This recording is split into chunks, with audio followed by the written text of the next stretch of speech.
आप सभी को हृदय की गहराइयों से सादर आमंत्रित करता हूं मेरे इस छोटे से YouTube चैनल मैकप्राइम में। आप सभी के मंगल कामनाओं के साथ आज इस वीडियो में चर्चा करेंगे हिंदू धर्म का इतिहास के बारे में।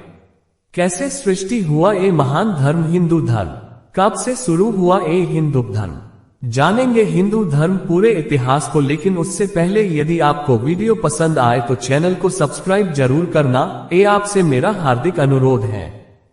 हिंदू धर्म का इतिहास। हिंदू समुदाय पिंडितिका है का इतिहास सबसे आधुनिक है। इस धर्म को वेद काल से भी पूर्व का माना जाता है, क्योंकि वैदिक काल और वेदों की रचना का काल अलग अलग माना जाता है। यहाँ शताब्दियों से मौखिक परंपरा चलती रही, जिसके द्वारा इसका इतिहास व ग्रंथ आगे बढ़ते रहे। उसके बाद इसे लिपिबद्ध करने का काल भी बहुत लंबा रहा है। हिंदू धर्म के सर्वपूज्य ग्रंथ हैं वेद।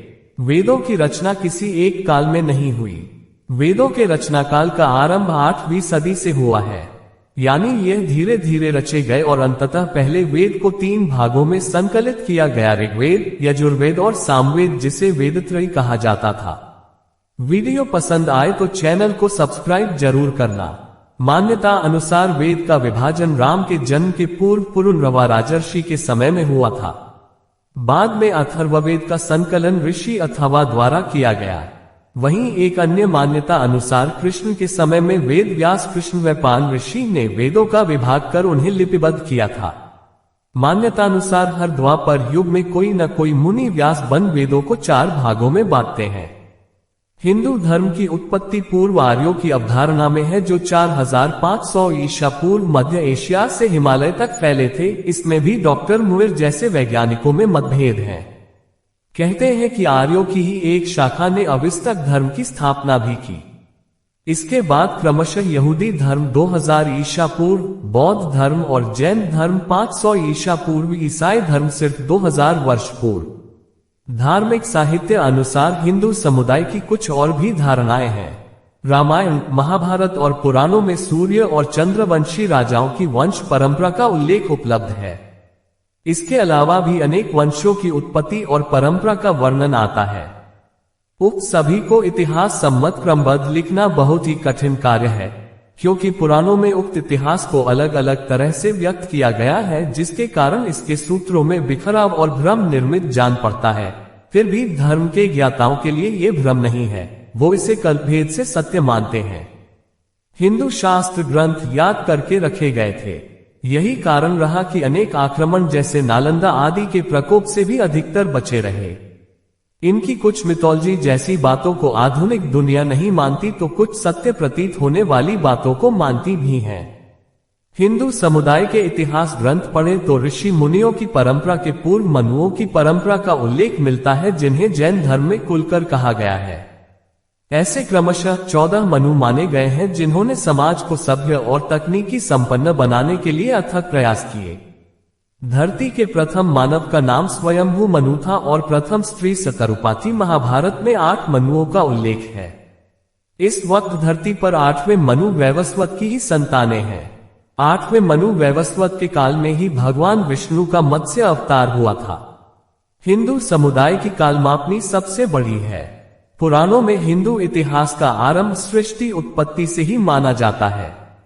ऐसा कहना कि यहाँ से शुरुआत हुई यह शायद उचित न होगा। फिर भी हिंदू इतिहास ग्रंथ महाभारत और पुराणों में मनु प्रथम मानव से भगवान कृष्ण की पीढ़ी तक का उल्लेख मिलता है। वीडियो पसंद आए तो चैनल को सब्सक्राइब जरूर करना। हालांकि इतिहासकारों की माने तो हिंदू समुदाय का प्रारंभ सिंधु घाटी की सभ्यता, जो 5000 वर्ष पूर्व समानांतर उपरांत से माना जाता है, वहीं ग्रंथों में लिखित दस्तावेज इससे कहीं आगे की बात करते हैं। परंतु कोई भी तथ्य सत्यता पर आधारित नहीं माने जाते हैं। इसके साथ ही अनेक साक्ष्य कभी कभी इतिहासवेताओं के पसीने छुड़ा देते हैं।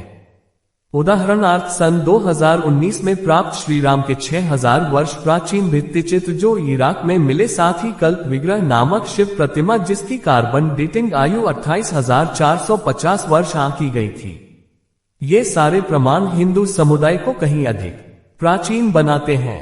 धर्म लगभग 9000 साल से व्यवस्थित विकसित हुआ है और 7 चरणों के रूप में देखा जा सकता है कि दूरबीन एक दूसरे में है। कुछ हिंदुत्व के अधिवक्ताओं का मानना होगा कि 12000 साल पहले हिमयुग के अंत तक हिंदू धर्म को अपने संपूर्ण रूप में ऋषियों के लिए प्रकट किया गया था। हिंदुत्व के इतिहास में पौराणिक कथाएं सिर्फ समय समय पर इतिहास है, इतिहासकार गणना नहीं कर सकते। हाल के दिनों में हिंदू धर्म को खुला स्रोत धर्म के रूप में वर्णित किया गया है। अनोखा है कि इसमें कोई परिभाषित संस्थापक या सिद्धांत नहीं है और ऐतिहासिक और भौगोलिक वास्तविकताओं के जवाब में इसके विचार लगातार विकसित होते हैं। ये कई सहायक नदियों और शाखाओं के साथ एक नदी के रूप में सबसे अच्छा वर्णित है। हिंदुत्व शाखाओं में से एक है और वर्तमान में बहुत शक्तिशाली है। कई लोग स्वयं को नदी के रूप में मानते हैं। वीडियो पसंद आए तो चैनल को सब्सक्राइब जरूर करना। इतिहासकारों के अनुसार पहला चरण, हालांकि इनमें बहुत मतभेद होते रहते हैं, लगभग 5000 साल पहले कांस्य युग में, जिसे अब हड़प्पा सिंधु घाटी सभ्यता कहा जाता है, जो ईंट शहरों की विशेषता है, जो लगभग 1000 वर्षों से सिंधु नदी घाटी के विशाल क्षेत्र में गंगा के ऊपर तक पहुंचे। उदाहरण चाहिए समतल इन शहरों में हम उन चित्रों के साथ मिट्टी की जवानों को खोजते हैं जो वर्तमान हिंदू प्रकृति की बहुत अधिक हिस्सा है, जैसे पाइपल वृक्ष, बैल, स्वास्तिक, 7 दासी और एक आदमी जो योग मुद्रा में बैठा है।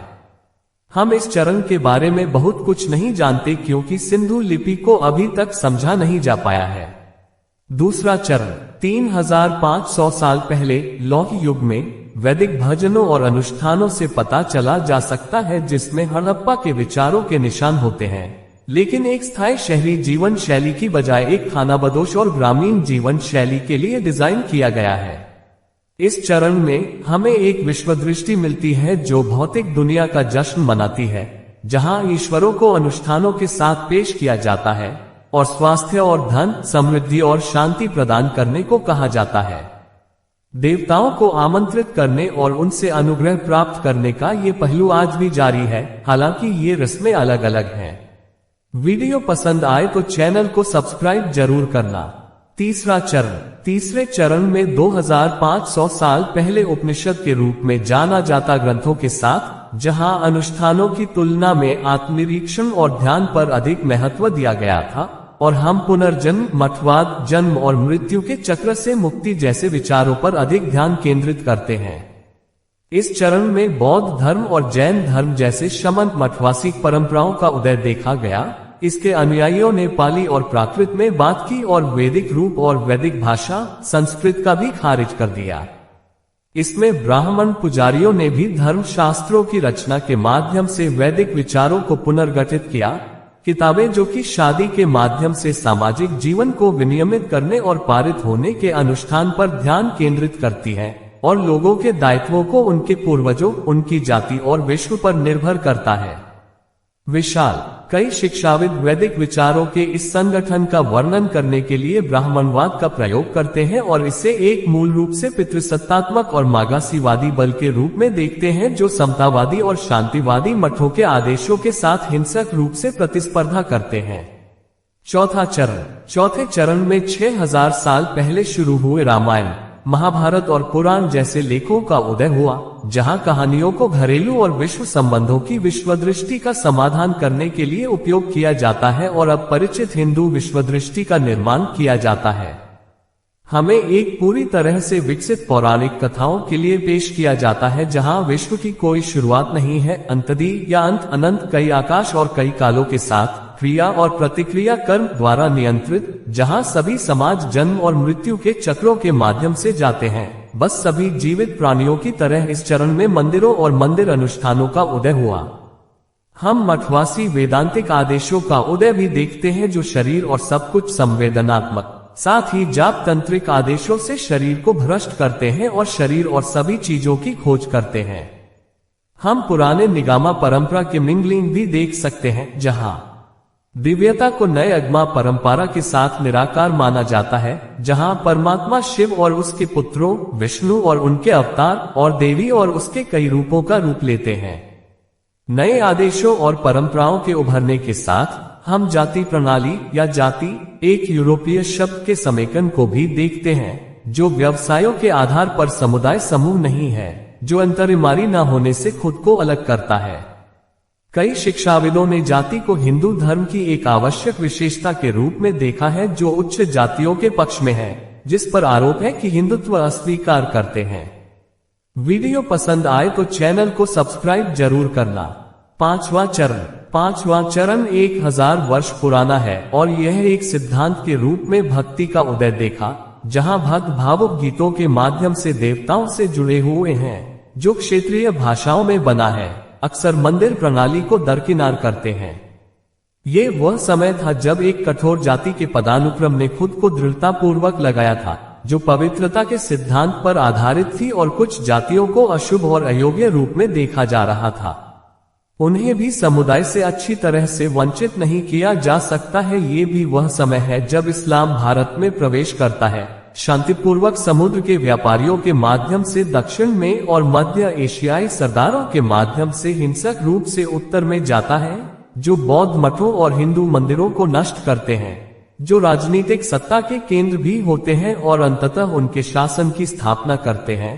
अक्सर हिंदू राजाओं जैसे उत्तर में राजपूत, पूरब में अहोम्स, मराठों और दक्कन में विजयनगर साम्राज्य का विरोध करते थे। हिंदुत्व ने इस्लाम के आगमन और दिल्ली और डेक्कानी सल्तनतों के उत्थान को देखते हुए बाद में मुगल शासन को महान हिंदू संस्कृति के अंत के रूप में चिन्हित किया। छठे चरण 300 वर्ष का है, जब हिंदू धर्म उपमहाद्वीप में यूरोपीय शक्ति के उदय को उत्तर देते हैं और ईसाई मिशनरियों के परिणामस्वरूप आगमन और तर्कसंगत वैज्ञानिक व्याख्यान। कुछ हिंदुत्व विद्वान दोनों के बीच अंतर नहीं करते हैं। इस युग में यूरोपीय विद्वानों ने वैज्ञानिक विधियों और जूदेव ईसाई लेंस दोनों का उपयोग करके हिंदू धर्म की भावना बनाने की कोशिश की। उनके लिए एकेश्वरवाद सच्चा धर्म और वैज्ञानिक था, बहुदेववाद मूर्ति पूजक पौराणिक कथाओं था। उन्होंने हिंदू जीवन शैली के अनुवाद और दस्तावेजीकरण का एक विशाल अभ्यास शुरू किया। उन्होंने एक पवित्र किताब, एक नबी और अधिक महत्वपूर्ण बात, एक उद्देश्य की तलाश की। आखिरकार जटिलता को व्यवस्थित करने के लिए उन्होंने हिंदू धर्म को ब्राह्मणवाद के रूप में परिभाषित करना शुरू किया। ये बौद्ध धर्म, जैन धर्म और सिख धर्म से भिन्न था। सातवीं चरण आजादी के बाद इसे अनदेखा नहीं किया जा सकता, भले ही ये केवल पिछले 70 वर्षों तक फैला हो, क्योंकि यह धार्मिक आधार पर हिंसक और रक्त लथपथ विभाजन से शुरू होता है और मुसलमानों के लिए पूर्वी और पश्चिमी पाकिस्तान का निर्माण। क्या ये भारत को मूल रूप से एक हिंदू राज्य बना देता है, या क्या ये भारत के विचार को प्रेरित करता है, जहां सभी लोगों को समान सम्मान मिलता है, चाहे धर्म और जाति का? अलग अलग लोग अलग अलग जवाब देंगे। हिंदुत्व ने अल्पसंख्यक अनुशासनात्मकता के रूप में धर्मनिरपेक्षता को देखा, विशिष्ट जातियों के प्रतिवाद के रूप में सकारात्मक भेदभाव को देखते हुए समाजवाद सिर्फ क्रोधित पूंजीवाद, सामाजिक न्याय के सिद्धांतों और पारंपरिक हिंदू परिवार के मूल्यों की धमकी देकर लैंगिक समानता का निर्माण और समान नागरिक संहिता की अनुपस्थिति के रूप में भारत को विभाजित करने का एक और तरीका। कई बुद्धिजीवियों ने जब उनका तर्क दिया कि हिंदू धर्म और भारत जैसी अवधारणाएं ब्रिटिश की रचना थी, तो कोई वास्तविक प्राचीन जड़ों के साथ आम जनता की आस्था को कल्पित कल्पनाओं के विपरीत के रूप में अस्वीकार कर दिया गया था। ये बदतर हो गया जब दुनिया भर के शिक्षाविदों ने जातिवाद के साथ हिंदू धर्म को समझाते हुए इस्लाम को आतंकवाद से जुड़ा या आतंकवादी मिशनरी गतिविधि के साथ ईसाई धर्म से इनकार कर दिया। प्रिय मित्रों, ये थी हिंदू धर्म के बारे में कुछ जानकारी। वीडियो पसंद आया तो चैनल को सब्सक्राइब जरूर करना। कल फिर एक नए वीडियो के साथ आपके सामने उपस्थित होंगे। तब तक खुश रहे, मस्त रहे।